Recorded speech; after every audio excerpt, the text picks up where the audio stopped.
Number of you have come to me for my opinion with Kurt Angle and his documentary, and I even got asked specifically to speak to just how good, prospectively, was Kurt Angle. And he was awesome. The documentary was a lot of fun. Whenever you're dealing with pro wrestlers, the work is the new shoot. There is never a time, and I do mean zero, there is never a time it's straight. Not all of it. There's always going to be the hustle. Always. So I loved Kurt's piece, and I loved the respect that he had towards his coach, mentor, and friend, Dave Schultz. I just thought that was a very humble thing to do and a very cool thing to do. And when I get asked just how good was Kurt, yeah, he was incredible. Kurt was the world champion in 95, and that's kind of when he splashed onto the scene. He did that at a weight class that now doesn't exist. It was called 220 pounds. Many people in MMA have even argued we should have a 220-pound division. That sure would be interesting. The gap between 205 and 285, or whatever the cap is at heavyweight, is too big. Put something in between. All right, great.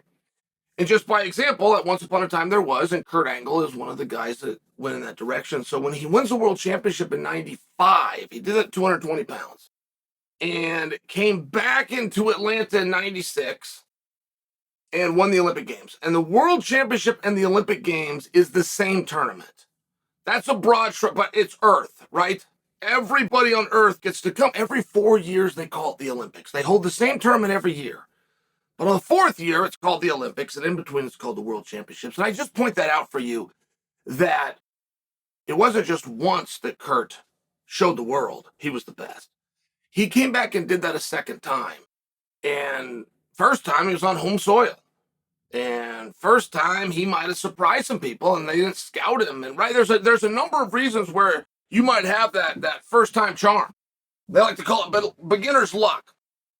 Nothing lucky about it, but that expression, hard to make that exception your second time over. But there's also parts of the story without question that he has changed. And that's why people ask, like you never know when you're a worker. You never know when it's best to shoot or work. But over time, you get inundated with advice that you always work. And where that becomes a problem is a situation like this, where I'm getting asked by people on Twitter, how good was the world and Olympic champion? I feel like that question is wildly redundant. How good, prospectively, was the guy who was the best twice? But you don't always know because there's a work, right? And Kurt's not above it. He was when he was purely with us. Once the pros got a hold of him, things started to change. Like, it's really important to Kurt that he wrestled with a broken neck. That is super important. And it's a sign of pride to Kurt, I believe. There's something that really made him proud, that he had a broken neck, he got through training, he got to the scale, he kept his mind right, he found a way to keep his conditioning up, whatever it is, but there's something about that he really wants you to know that. And to continue on to that broken neck, boy, he sure moves stiff. I think there was probably something broken there, but it's just one of these parts of the story, right, where kind of going, why do you keep mentioning that? I mean, it's a really bad example. And when you have kids that look up to you, and like, there's a time to be tough and to push through, and there's a time that you're injured. And when one foul movement by the other guy, not even by yourself, stops your inability to be mobile for the rest of your life, right? It's one of these weird things. Why do you gotta keep that? What's with the neck? I get people to ask me this. But before Kurt ever won the world and he won the Olympics, he also was the collegiate champion. And the collegiate champion we call a national champion. Now, the NBA is contested in that same amount of real estate. The NFL is contested in the same amount of real estate, but they call it a world championship. And they say, well, we're the only country in the world that does it. So even though it's a national, it's still the world. Well, that would also apply to the collegiate championships. We're the only country that does it. So in that regard, and with that extremely loose criteria, but that's still what wins the day here. Kurt was also a multiple-time world champion in collegiate. But what was so interesting about that is he did that at heavyweight. And he only weighed 207 pounds. That is the smallest heavyweight champion that I've ever heard of.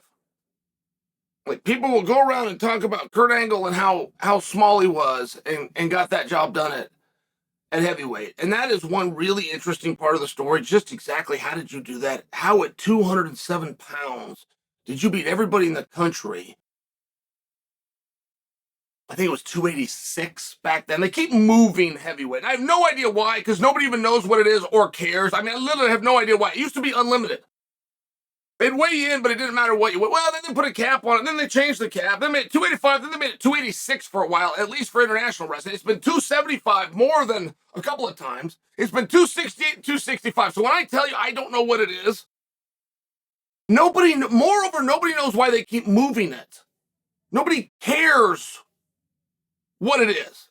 But I must include that part of the story because there was another weight class called 190, and it just makes you, well, why didn't you go 190 like everybody else that weighed 207 pounds? I don't know that piece of the story. I don't know if there was a killer down at 190 that he didn't want to deal with or within the room, or maybe his dad had something against cutting weight. Maybe it was something like that. I'd be fascinated to hear that throughout the entire Kurt story, which I loved, but I don't know the answer to that.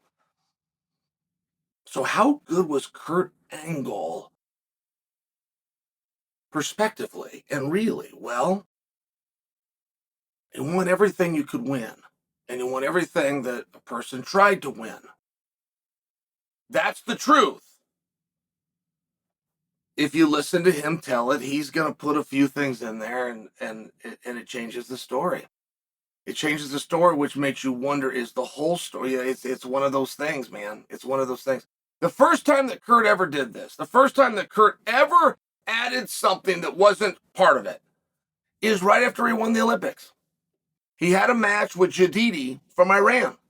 And they used to have something called a referee's decision back then, where you wrestled the entire match. When that ended, if you had not met the criteria, which at that time, I believe one guy had to have 3 points to finish a match.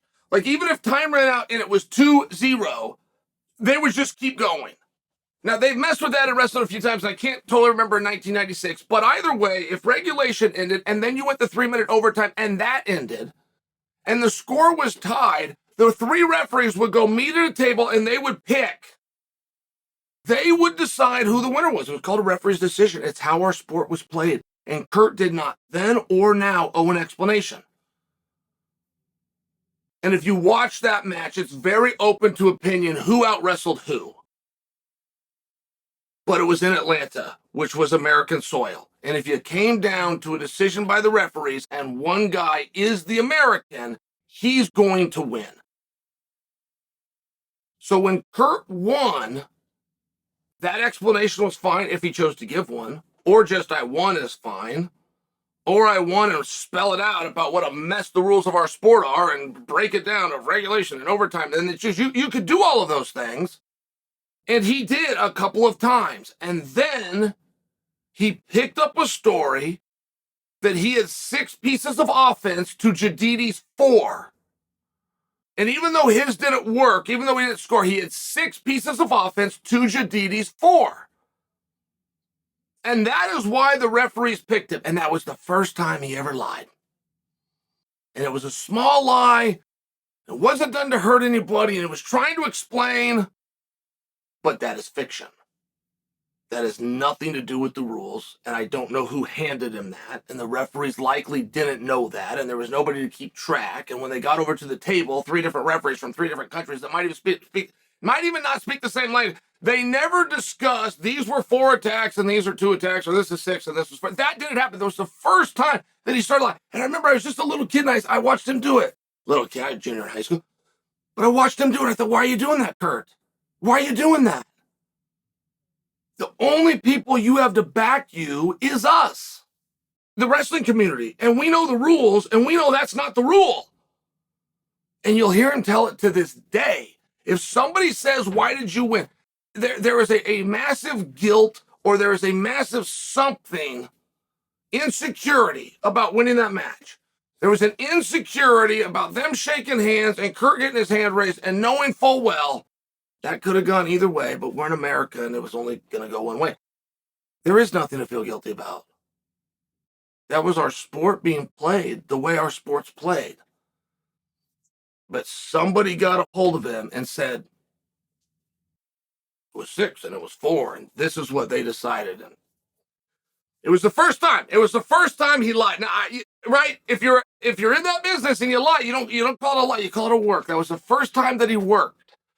But I remember it, and I'm just sharing with you. Like, if Kurt sees this, I don't want his feelings to be hurt. I'm gonna be with Kurt on Friday in Vegas. I'm trying to praise Kurt here. I'm sharing how well I remember the story. I'm sharing how well and how much of a fan I was, and I observed it to the point that I remember in 1996 when he, for the very first time, and continues to tell that story to this day when people come out and ask him, hey, why'd they give it to you? It was 0-0. You had the same thing he had. Hey, that was in Atlanta, right? And you were taking on the Iranian. Like, there's an insecurity that comes out. And it shouldn't. Shouldn't at all. That was our sport, played the way our sport was played. How good was Kurt? He was the best in the world.